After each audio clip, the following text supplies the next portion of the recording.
नमस्कार दोस्तों, मैं हूं आपका दोस्त लोकेश साहू और आप देख रहे हैं लोकेश छत्तीसगढ़िया यूट्यूब चैनल।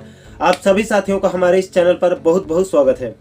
दोस्तों, इस वीडियो के अंदर हम बात करेंगे प्रदेश के इस वक्त के एक और ज्वलंत मुद्दा आरक्षण के बारे में।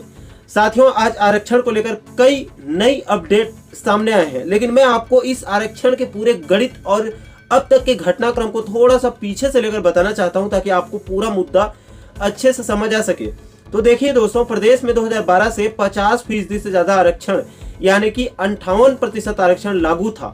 हालांकि इस 58% आरक्षण को बिलासपुर हाईकोर्ट में चुनौती भी दी गई थी, जिसकी लगातार सुनवाई भी चल रही थी।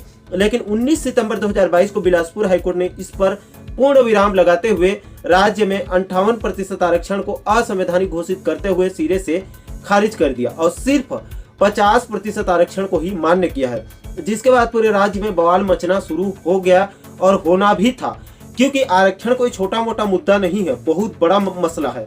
बिलासपुर हाईकोर्ट से 50% आरक्षण खारिज होने के बाद प्रदेश में पुरानी के साथ साथ आने वाले सभी नई भर्तियों पर रोक लग गई। सभी शैक्षणिक संस्थानों में एडमिशन रुक गई। इधर दूसरी तरफ प्रदेश के सभी सामाजिक और राजनीतिक संगठनों ने भूपेश सरकार के ऊपर दबाव बनाना भी शुरू कर दिया। सरकार चारों तरफ से फंस चुकी थी। उसके बाद सरकार ने हड़बड़ी में कई कदम फटाफट उठा लिए। सबसे पहले तो बिलासपुर हाईकोर्ट के फैसले को जो है वो सुप्रीम कोर्ट में चुनौती दे दी। उसके बाद 24 नवंबर को कैबिनेट की बैठक बुला लिया गया और आरक्षण संशोधन विधेयक 2022 को अनुमोदन कर दिया गया, यानी कि राज्य में 76% आरक्षण को अपनी हरी झंडी दे दी गई। अब इस 76% आरक्षण को विधानसभा से पारित करा के राज्यपाल के हस्ताक्षर भी जरूरी था, तभी तो ये लागू हो पाएगा। इसके बाद सरकार ने तय कार्यक्रम और रणनीति के तहत 2 दिसंबर के विधानसभा के विशेष सत्र से आरक्षण संशोधन विधेयक 2022 यानी कि 76% आरक्षण को पारित भी करवा लिया। अब इसको सिर्फ राज्यपाल की मंजूरी मिलना बाकी था, इसके बाद ये लागू हो जाता। लेकिन ऐन वक्त में ये राजभवन में जाकर लटक गया।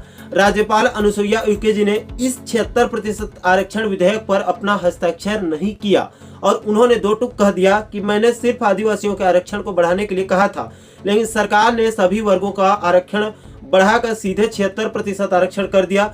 अब मैं इस पर हस्ताक्षर करती हूं तो मामला जाकर कोर्ट में लटक जाएगा। राज्यपाल ने सरकार को लताड़ते हुए कहा कि सरकार ने बिना तैयारी के 76% आरक्षण लेकर आ गई है। अब ये उच्च न्यायालय यानी कि हाई कोर्ट या फिर सुप्रीम कोर्ट में जो है वो जाकर फंस सकता है। अगर जाकर फंसेगा तो फिर बाद में लेने के देने पड़ सकते हैं, मामला बहुत लंबा खिंच सकता है। इस वजह से दोस्तों, आरक्षण संशोधन विधेयक 2022 अभी भी अधर में लटका हुआ है। अभी तक ये राज्य में लागू नहीं हो पाई है। और दोस्तों, इसी कड़ी में आज इसी आरक्षण को लेकर 2 बड़े घटनाक्रम हुए। सबसे पहले मुख्यमंत्री भूपेश बघेल की तरफ से बड़ा बयान सामने आया। सीएम बघेल ने भेंट मुलाकात कार्यक्रम से लौटने के बाद मीडिया से बात करते हुए तीखी नाराजगी जताई। सीएम ने कहा कि राज्यपाल अपने स्टैंड से मुकर रही हैं। उन्होंने कहा कि राज्यपाल के विधिक सलाहकार गलत सलाह दे रहे हैं। राज्यपाल ने कहा था कि मैं तुरंत हस्ताक्षर करूंगी। आरक्षण एक वर्ग के लिए नहीं होता है, सभी नियम सभी वर्ग के लिए होते हैं। मुख्यमंत्री ने 10 सवालों को लेकर भी नाराजगी जताई। उन्होंने कहा कि विधानसभा से पारित होने के बाद विभागों से जानकारी नहीं ली जाती। विधानसभा से बड़ा हो गया क्या विभाग? मुख्यमंत्री ने इसे लेकर भाजपा पर निशाना साधा। सीएम ने कहा कि भारतीय जनता पार्टी के द्वारा राजभवन में खेल हो रहा है, ये ठीक नहीं है। पहले कुछ और स्टैंड था, अब वह स्टैंड बदलता जा रहा है। आरक्षण केवल आदिवासियों के लिए नहीं है, उनके साथ साथ पिछड़े वर्ग और अनुसूचित जाति और ईडब्ल्यूएस के लिए भी है। मुख्यमंत्री ने कहा कि विधानसभा की कार्यवाही चलती है तो राजभवन पूरी कार्यवाही को सुनता है, वहां स्पीकर भी लगा रहता है। विधानसभा के अधिकारी भारतीय जनता पार्टी के हाथों के कठपुतली बने हुए हैं, जो प्रदेश के हित में नहीं है। ईडब्ल्यूएस में 10% देने से सुप्रीम कोर्ट की गाइडलाइंस वैसे ही 50% से ऊपर हो जाती है। राज्य सरकार पिछड़े वर्ग को 27% दे रही है, तो इसमें गलत क्या है? सीएम ने आगे कहा कि आरक्षण का लाभ मिले ये सब चाहते हैं, तो इसमें गलत क्या है? भाजपा ने समर्थन किया है और अब क्या कर रहे हैं? इनके एक मुंह नहीं है, 2 मुंह है। विधानसभा से पारित होने के बाद किसी विभाग से अनुमति की जरूरत नहीं होती है। भाजपा की तरफ से पूरा खेल हो रहा है। सीएम ने कहा कि सरगुजा से लेकर बस्तर तक राज्यपाल घूमी है, वहां पिछड़े वर्ग की स्थिति क्या है ये उन्हें नहीं पता क्या? मुख्यमंत्री ने कहा कि आज पिछड़े वर्ग के स्तर को सुधारने की कोशिश की जा रही है, तो उसमें गलत क्या है?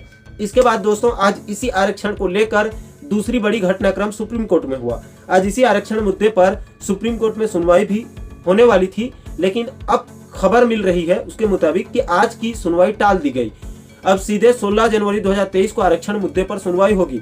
राज्य सरकार की तरफ से एडवोकेट अभिषेक मनु सिंघवी ने कोर्ट से वक्त मांगा है।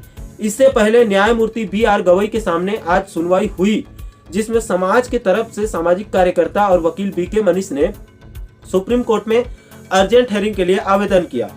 आदिवासी हित और प्रदेश में संवैधानिक स्थिति का हवाला देते हुए BK मनीष ने त्वरित सुनवाई की याचिका दायर की थी, यानी कि तुरंत सुनवाई करो, जिसके बाद कोर्ट ने आज सुनवाई की तारीख तय की थी।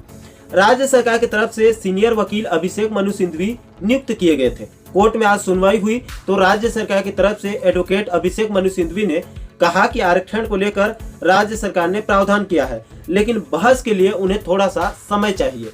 इसके बाद कोर्ट ने कहा कि इसे लेकर अगली सुनवाई 16 जनवरी को किया जाएगा, जिसके बाद सुप्रीम कोर्ट में अंतरिम राहत पर सुनवाई हुई। 16 जो है वो अंतरिम राहत पर सुनवाई हुई और इसको 16 जनवरी तक टाल दी गई है। अब इस याचिका की अगली सुनवाई सीधे 16 जनवरी 2023 को होने वाली है। अब दोस्तों, इसी 76% आरक्षण के मुद्दे को लेकर कई सामाजिक संगठन जो है वो सामने आ रहे हैं, सामने आ चुके हैं। इसके लिए आप छत्तीसगढ़ प्रदेश मरार पटेल समाज के कल 15 दिसंबर के पत्र को देखिए। इसमें OBC समाज के लिए 27% आरक्षण को तत्काल लागू करवाने के लिए सभी समाज के सभी वर्गों से अपील की गई है। इसके बाद आप अखिल भारतीय कुर्मी क्षत्रिय महासभा के बीते 13 दिसंबर 2022 के पत्र को देखिए। इसमें महामहिम राज्यपाल मैडम जी से अपील अखिल भारतीय कुर्मी क्षत्रिय महासभा ने मांग की है कि सेवा और शिक्षा में अन्य पिछड़ा वर्ग को आबादी के आधार पर समानुपातिक संवैधानिक प्रतिनिधित्व यानी कि आरक्षण को लागू कराने की मांग की है। इसके बाद दोस्तों, आप छत्तीसगढ़ समाज कल्याण समिति के बीते 12 दिसंबर 2022 के पत्र को देखिए। इसमें कलेक्टर के माध्यम से राष्ट्रपति और प्रधानमंत्री को पत्र लिखकर मांग किया गया है कि प्रदेश में पारित आरक्षण बिल पर गतिरोध को समाप्त करने की अपील किया गया है। तो कुल मिलाकर दोस्तों, प्रदेश में आरक्षण संशोधन विधेयक 2022 यानी कि 76% आरक्षण पर अभी भी गतिरोध समाप्त होने का नाम नहीं ले रहा है।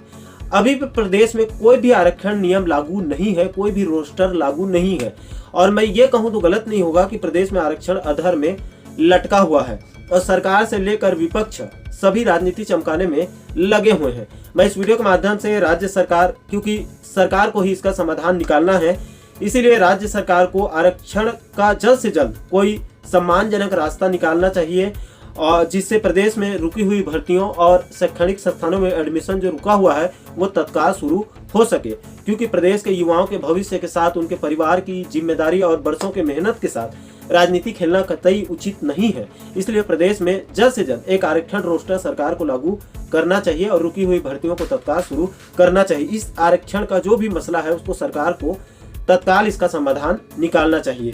बाकी दोस्तों, इस पूरे मुद्दे पर आप लोगों की क्या राय है, आप नीचे कमेंट सेक्शन में अपनी प्रतिक्रिया जरूर दीजिएगा। और आप आगे भी आरक्षण से जुड़ी पल पल की अपडेट को वीडियो के माध्यम से समझना चाहते हैं तो हमारे चैनल को आप सब्सक्राइब जरूर कर लीजिए, ताकि आने वाले सभी नए वीडियो के नोटिफिकेशन आप लोगों तक तुरंत पहुंच सके।